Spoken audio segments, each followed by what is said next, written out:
Hi, is this Steve? Yeah, that sounds like Eric. How are you, sir? Yeah, good man. How are you doing? Doing real good. Doing real good. Oh, great. So you're about to venture out one more time, huh? Yeah, really. Yeah, gonna open the door and see what's outside.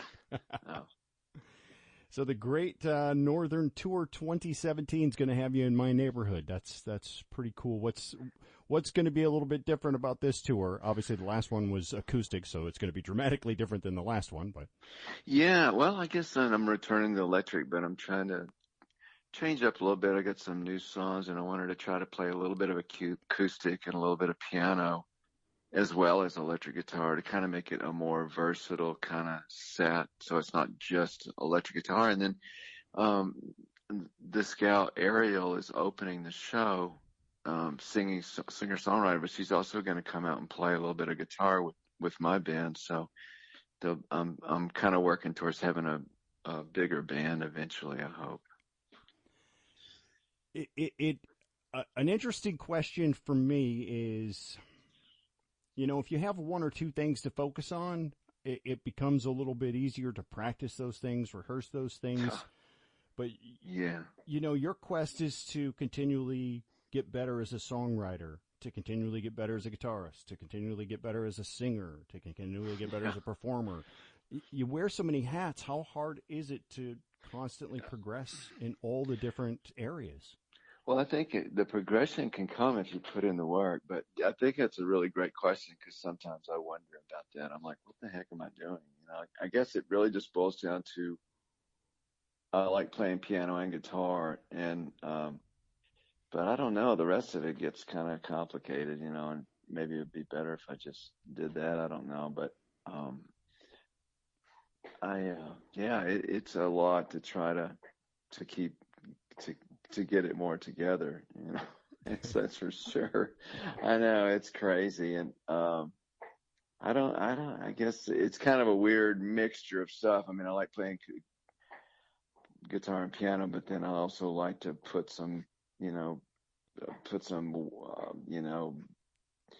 weight to the orchestration or the way I'm playing it. So then I have to try at least for me, have to try to push the envelope a little bit, which makes it more hard. And then trying to sing at the same time. But I'd probably throw the singing out first. That'd probably be the first thing to go. You open the car window and just throw that out in the bar ditch. And it's like, okay, we're done with that. But I don't know. But you can't because maybe it's the way you write songs. I don't know, but your voice is so perfect for certain songs. Like 40 Mile Town, I don't ever want to hear anybody else sing that. That's built for your voice. Well, thanks. Yeah, that's a good point you make. And I've kind of that's another reason I like to have a bigger band. I'm working towards that. I'd like to have, where you have other people playing, even playing guitar. Like Ariel's can come out and play guitar on the thing when I'm playing piano, but or have other people play keyboards, and then actually have other people do lead vocals as well.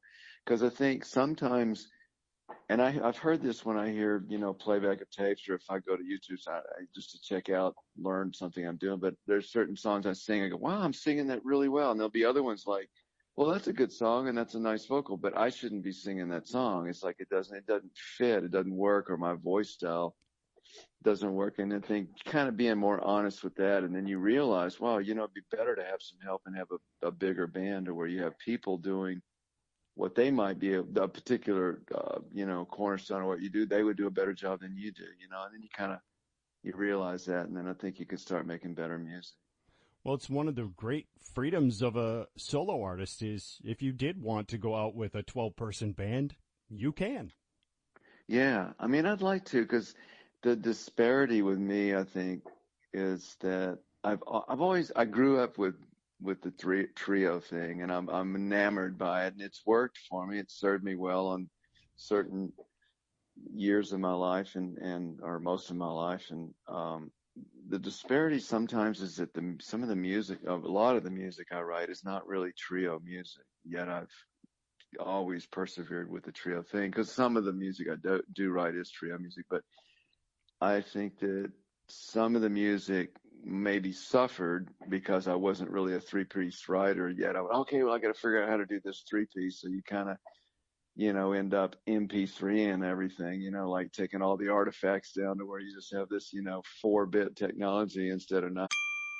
Sample complete. Ready to continue?